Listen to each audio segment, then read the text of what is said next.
Salut Johan. Coucou Alice, ça va? Merci beaucoup d'être avec nous. Ça fait déjà 2 étapes où tu nous suis. Exactement. Ça fait plaisir. On va parler un peu de toi du coup. Ouais. Comment t'es passé de coiffeur à influenceur à padel? Alors bon, déjà coiffeur, depuis que je suis gamin, je coupais les franges de ma mère pendant qu'elle dormait. Et puis après, influenceur, finalement, à force de créer du contenu, j'ai commencé à gagner des abonnés. Et au padel, forcément, avec des amis, on a commencé à jouer un petit peu. Et là maintenant, ça fait 1 an.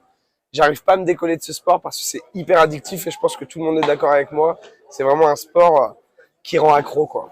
Et alors, influenceur, qu'est-ce qui a été le déclic pour toi vraiment? Depuis quand tu es là-dedans? Alors, moi, je suis plutôt basé sur la création de contenu. C'est là où je me sens le mieux. La différence entre influenceur et création de contenu, c'est vraiment est-ce que des gens te suivent par rapport à ce que tu fais ou par rapport à une émission ou un truc comme ça. Moi, ça a vraiment été la création de contenu qui m'a aidé, plus la télé sur M6, voilà. Et finalement, je me suis amusé à gérer les deux entre le sport, la coiffure et l'influence. Parce que du coup, oui, on peut te retrouver sur M6 aussi. Tout à fait, ouais, sur M6 dans l'émission Incroyable Transformation.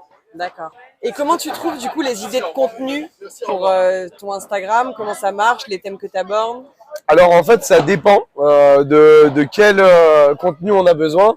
Mais en règle générale, ça se fait au feeling. Et j'ai une idée d'un coup qui me pète comme ça. Je prends le temps de le faire, je l'écris, je le tourne, je le monte. Et après, let's go. Et franchement, je me fais plaisir. C'est vraiment le plaisir qui prime en premier, quoi. Et est-ce qu'on pourra bientôt voir du coup sur ta chaîne une vidéo sur le padel? Si oui, ce serait quoi? Qu'est-ce que tu as envie de mettre en avant? Bien sûr. En fait, à chaque fois que j'ai fait des tournois de padel, j'ai toujours filmé. Et là, maintenant, petit à petit, je commence à avoir un peu de contenu. Donc, j'attendais d'avoir ce contenu-là pour pouvoir créer vraiment une vidéo de padel et parler de ça à tous ceux qui font du padel ou ceux qui n'en font pas et seraient peut-être intéressés d'en faire. Donc, ça viendra très bientôt. Super, donc on pourra te suivre un peu sur une vidéo, voir ton évolution, ce que tu as fait, les tournois que tu as fait. Exactement, tout à fait. Ce sera posté sur Instagram, sur YouTube et sur TikTok. Est-ce que tu penses qu'un coiffeur est doué au paddle du fait du coup de poignet ou est-ce que tu crois que ça peut aider? Alors cette question est assez drôle, franchement bravo à celui qui l'a écrit. Je pense pas forcément qu'on ait une facilité au paddle parce qu'en fait finalement la souplesse du poignet fait qu'au paddle c'est pas très bon, il vaut mieux rester assez raide et avec une prise marteau. Donc finalement, j'essaye de me sortir un petit peu de ça pour avoir les bons réflexes. Et toi, depuis quand tu as découvert ce sport? Depuis quand tu joues vraiment? Alors moi, ça fait 1 an que je me suis mis au padel et je ne viens pas du tout d'un sport de raquette. Donc aussi bien le ping-pong, le tennis, je ne jouais jamais. Et finalement, j'ai découvert le padel, je m'y suis mis et je me suis éclaté. Voilà, franchement, c'est tellement génial comme sport. Et du coup, l'événement, là, le Cupra Padel Point Tour, qu'est-ce que tu en penses? Moi, je suis fan. Je suis totalement fan. En fait, déjà. L'équipe, elle est super cool. On découvre plein de lieux différents, des terrains différents. Voilà, on a joué sur des herbes vertes, des herbes bleues. Là, on est sur du rouge. C'est la première fois et franchement, j'adore. Il y a du indoor, du outdoor.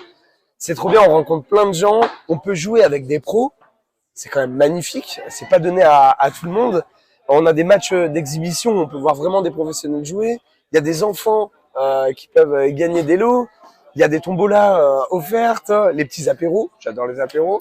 Là, franchement, c'est génial. Vraiment, c'est un sport hyper complet et je m'éclate là-dedans. C'est vrai qu'aujourd'hui, du coup, tu as eu la chance de jouer face à Maxime Moreau, numéro 4, et Alex Le Ruste. Alors, ça a donné quoi? Franchement, j'ai joué 5 minutes. J'ai eu l'impression qu'en 5 minutes, j'ai rattrapé les 1 an de padel que j'avais fait parce qu'ils m'ont corrigé, ils m'ont donné vraiment des petits détails qu'il fallait que je corrige et je me suis éclaté, c'était génial. Bon tant mieux, c'est vrai qu'on peut remercier les joueurs qui viennent aussi à chaque fois. Tu avais eu à Bandol Lucille Potier et Marie-Amélie Dardenne. Carrément, et du coup je les suis maintenant sur les réseaux, on s'écrit de temps en temps et c'est trop cool de recevoir vraiment des bons conseils comme ça de la part de professionnels, c'est top, je prends. Bon écoute, nous en tout cas c'est toujours un plaisir de t'avoir et puis j'espère qu'on te reverra. Mais carrément, avec plaisir. Merci beaucoup Alice de m'avoir invité, merci à Padel Point et à très bientôt. Merci. Ciao.